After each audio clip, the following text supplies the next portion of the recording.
UK ने already students के ऊपर बम गिरा दिया है। इनकी तरफ से जो पीएसडब्ल्यू है उसमें क्या चेंजेस आई हैं और फर्दर क्या यूके स्टूडेंट वीज़ा पॉलिसी को भी रिस्ट्रिक्ट कर रहा है, इनका पार्लियामेंट की तरफ से वाइट पेपर आ चुका है। इस वीडियो में मैं तकरीबन 7 ऐसी न्यू अपडेट्स हैं जो आपको बता रहा हूँ। उसमें फर्स्ट अपडेट आपको मिलेगी कि ग्रेजुएट वीज़ा जो पीएसडब्ल्यू है वो अब कितना उसकी ड्यूरेशन है और इसका इम्पैक्ट किसके ऊपर होगा। सेकंड पे हम देखेंगे कि जो स्किल्ड इनके वर्कर हैं उनका जो वीज़ा था उस पर क्या फर्दर रिस्ट्रिक्शंस आएंगी, क्या केयर वर्कर वीज़ा अभी भी आपको मिलेगा। थर्ड पे हम इनकी रेजिडेंसी जो है उसका टाइम पीरियड जो है वो प्रोलॉन्ग हो चुका है, ठीक है। फोर्थ पे हमारी इंग्लिश टेस्ट की रिक्वायरमेंट यूके में अब बढ़ रही है। और फिफ्थ पे कौन सी ऐसी अपॉर्चुनिटी है जिस पे आप ज्यादा यूके इंटरनेशनल टैलेंट को अट्रैक्ट कर रहा है। सिक्स पे इमिग्रेशन जो स्किल्स हैं वो उसकी जो सैलरी का थ्रेशोल्ड है वो भी अब फर्दर भी अब इंक्रीज होने वाला है। 7 पे एक पॉजिटिव न्यूज है कि यूके किसको अब फेवर कर रहा है यूके स्टडी वीजा के हवाले से, या किसके ऊपर मिनिमम इम्पैक्ट आएगा। अगर आपने ये 7 न्यू अपडेट्स यूके के हवाले से जाननी है और ऑथेंटिक इन्फॉर्मेशन देखनी है तो इस वीडियो को स्किप ना करें। इस वीडियो में मैंने हर पॉइंट जो इनके लेटेस्ट वाइट पेपर के अंदर आया है उसको कवर अप कर दिया है।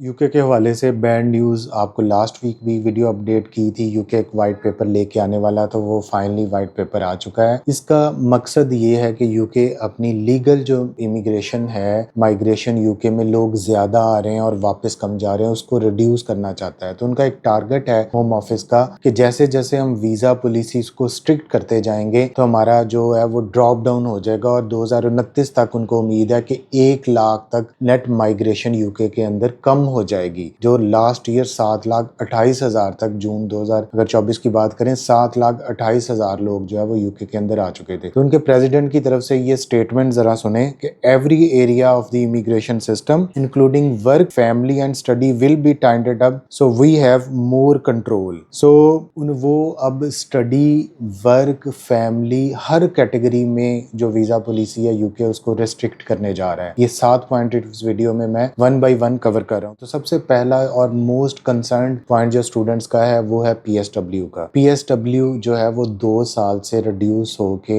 1.5 ईयर पे आ गया है। 18 मंथ का आपको पीएसडब्ल्यू मिलेगा। जो नए स्टूडेंट्स जाएंगे, ये रूल अभी इम्प्लीमेंट पता नहीं कब होता है, लेकिन जो पिछले स्टूडेंट्स हैं उन पे इम्प्लीमेंट नहीं होगा। और उसमें ये प्लान किया गया है कि पीएसडब्ल्यू जो है वो 2 साल से रिड्यूस करके ग्रेजुएट रूट वीजा जो है वो 1.5 साल पर ले आए हैं। और यूके में जो स्टूडेंट्स हैं उनको स्पेसिफाई करने जा रहे हैं कि आपके सब्जेक्ट के रेलिवेंट आपको जॉब्स करनी होगी। आप जो इररिलेवेंट जॉब्स की बेस पे आगे अपने इनहांस वहां पे रहने की कोशिश करते हैं उसको यूके जो है वो कट डाउन कर रहा है, ठीक है। सेकंड जो बड़ी चेंज है वो स्किल्ड वर्कर रूट गेटिंग टाइटर। जो स्किल्ड वर्कर का कैटेगरी थी जिसमें आप जो है बिलो डिग्री लेवल जो जॉब्स थी जिसमें सिंपल एफए रिक्वायर्ड था, ए लेवल रिक्वायर्ड था, उसको उन्होंने मजीद रिस्ट्रिक्ट कर दिया है कि अब सिर्फ जो है वो रेलिवेंट जॉब के जिनका एक्सपीरियंस है वो एलिजिबल होंगे ऐसी जॉब्स के लिए। इन नई एक टेम्परेरी शॉर्टेज जो लिस्ट है वो क्वालिफाई करेगी कि किस सेक्टर में आप अप्लाई कर रहे हैं। अगर आप फॉर एग्जांपल कंस्ट्रक्शंस में जा रहे हैं या आप as a civil engineer apply कर रहे हैं, आप आईटी के इंजीनियर्स हैं, आप उसमें अप्लाई कर रहे हैं, तो अब मेरे ख्याल में बैचलर से कम वाले बंदे का यूके के अंदर स्कोप जो है वो खत्म होने वाला है। Current visa holders can still switch jobs और apply to extensions but newcomers will need to. जो ऑलरेडी लोग वहां पे हैं वो अभी भी अपनी जॉब चेंज कर सकते हैं अपने वीजा को कैटेगरी को, लेकिन जो नए लोग हैं उनको इन नए रूल्स के थ्रू से गुजरना पड़ेगा। और एम्प्लॉयर्स की तरफ ये मजीद इसको टाइट कर रहे हैं कि उनको जस्टिफाई करना पड़ेगा कि आपने जो वर्कर्स बाहर से हायर किए हैं उनकी क्या क्वालिफिकेशन है। और एम्प्लॉयर्स को प्रमोट किया जा रहा है कि यूके के अंदर से जॉब्स जो है वो क्रिएट करें और ओवरसीज रिक्रूटमेंट को मिनिमम मिनिमम करके या बिल्कुल इसको बंद कर दें। केयर वर्कर वीज़ा की मैं एग्जांपल दे रहा हूँ कि उसको टोटली बैन करने जा रहे हैं कि इसमें आप सिर्फ यूके के अंदर से रिक्रूट करें या जो ऑलरेडी यूके के अंदर लोग हैं उनको इसके ऊपर रिक्रूट करें। तीसरा पॉइंट जिस पे सबसे ज़्यादा इम्पैक्ट आया यूके में, वो रेजिडेंस का पीरियड जो है वो एक्सटेंड कर दिया गया है। अनफॉर्चुनेटली अब यूके में आपकी जो सेटलमेंट है वो 5 साल की बजाय 10 साल के अंदर होगी, ठीक है। और इसके हवाले से अभी मज़ीद क्लियर इंस्ट्रक्शंस आना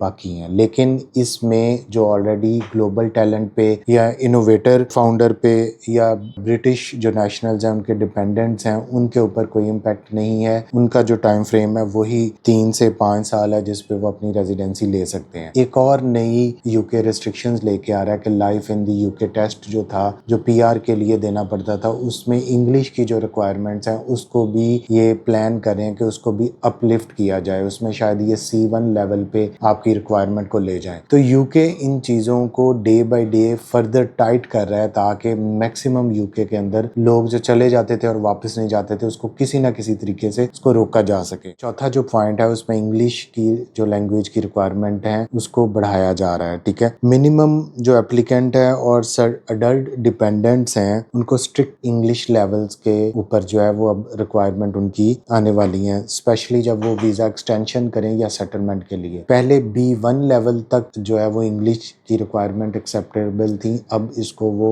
B2 लेवल के ऊपर लेके जा रहे हैं। और ये जो लोग भी इस पर डिपेंडेंट पे जा रहे होंगे या ऑलरेडी वहाँ पे मौजूद हैं और वो अपने वीज़ा की एक्सटेंशन PR की तरफ चाहते हैं तो उसमें भी उनके ऊपर ये इंग्लिश की टफ रिक्वायरमेंट आ रही है। और आपको पता है यूके यूनिवर्सिटीज़ भी अपने बहुत सारे जो बोगस इंग्लिश टेस्ट थे उनको ख़त्म करी जा रही हैं। और मैं लास्ट वीडियो में भी आपको बता चुका हूँ कि सिर्फ IELTS और PT ही मोस्ट रिकमेंडेड टेस्ट हैं या टॉफल रिकमेंडेड टेस्ट है जो आप यूके के लिए कर सकते हैं। ऑक्सफोर्ड, लैंग्वेज सर्च, डुओलिंगो या कुछ अदर जो टेस्ट जो नॉर्मली यहाँ पे लोग डन बेस भी करते थे उनको आप बिल्कुल स्किप कर दें। फिफ्थ पे जिसको एनकरेज किया है यूके ने और उसकी तरफ जो है वो लोग सियाने हैं, वो चाहते हैं कि हमारे पास टैलेंटेड लोग आएँ, हमारे पास कॉम्पिटेंट लोग आएँ। तो ग्लोबल टैलेंट और इनोवेटर जो फाउंडर प्रोग्राम है उसको एनकरेज किया जा रहा है, ठीक है। बहुत सारे दूसरे प्रोग्राम जो मैं आपको ऑलरेडी बताया कि उसमें स्किल वर्कर वीज़ा में भी उन्होंने न्यू कैटेगरीज को शामिल करना है, लेकिन गवर्नमेंट जो है वो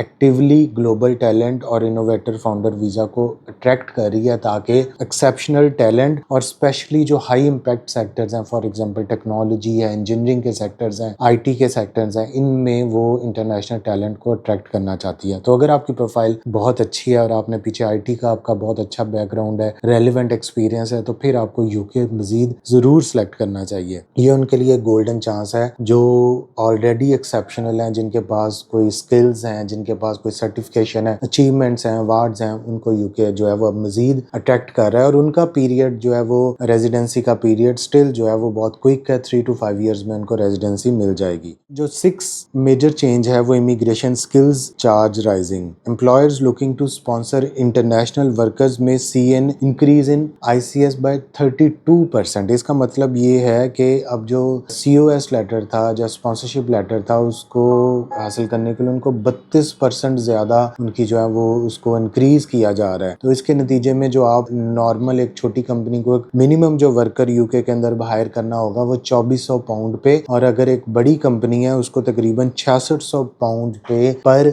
मंथ के हिसाब से उसको जो है वो वर्कर हायर करना होगा। तो ये एक बड़ी अचीवमेंट है कि यूके अब मजीद जो है वो सैलरी के थ्रेशोल्ड को इंक्रीज कर रहा है। अब जो एक पॉजिटिव चीज़ है कि dependents are still allowed to move in master by research और PhD एप्लीकेशंस के साथ, तो इस पर कोई चेंज का भी इम्पैक्ट नहीं आया। लेकिन स्ट्रिक्ट इंग्लिश रिक्वायरमेंट और उनकी जो मॉनिटरिंग है, यूनिवर्सिटी की सिलेक्शन, सब्जेक्ट की सिलेक्शन, फिर आगे इंटरव्यूज आ रहे हैं यूके एम्बेसी की तरफ से, बैंक स्टेटमेंट्स को प्रॉपर वेरीफाई किया जा रहा है, इवन यूनिवर्सिटीज़ बैंक स्टेटमेंट को वेरीफाई कर रही हैं, इंग्लिश टेस्ट को प्रॉपर जो है वो वेरीफाई किया जा रहा है। जो रिकमेंडेड इंग्लिश टेस्ट हैं जिसमें IELTS है, टॉफल है, PT है, एकेडमिक्स, ये वाले मोस्टली एक्सेप्टेबल हैं। रिसर्च प्रपोजल वाली यूनिवर्सिटीज़ मोस्टली एक्सेप्ट होंगी, आपके सुपरवाइजर की एक्सेप्टेंस आप पे मैटर करेगी, तो इनके ऊपर मिनिमम इम्पैक्ट आने वाला है जो न्यू वाइट पेपर आया है। तो इस हवाले से अगर आप यूके के हवाले से कोई मजीद रिसर्च डिग्री प्रोग्राम में जाना चाहते हैं, लेटेस्ट इन्फॉर्मेशन लेना चाहते हैं, यूके का फ्री प्रोसेस करवाना चाहते हैं, डिपेंडेंट के साथ जाना चाहते हैं, तो हमारे इस नंबर पर रब्ता करें। हमारी टीम आपको फुल फ्लैज जो है वो गाइड करेगी। Thank you so much.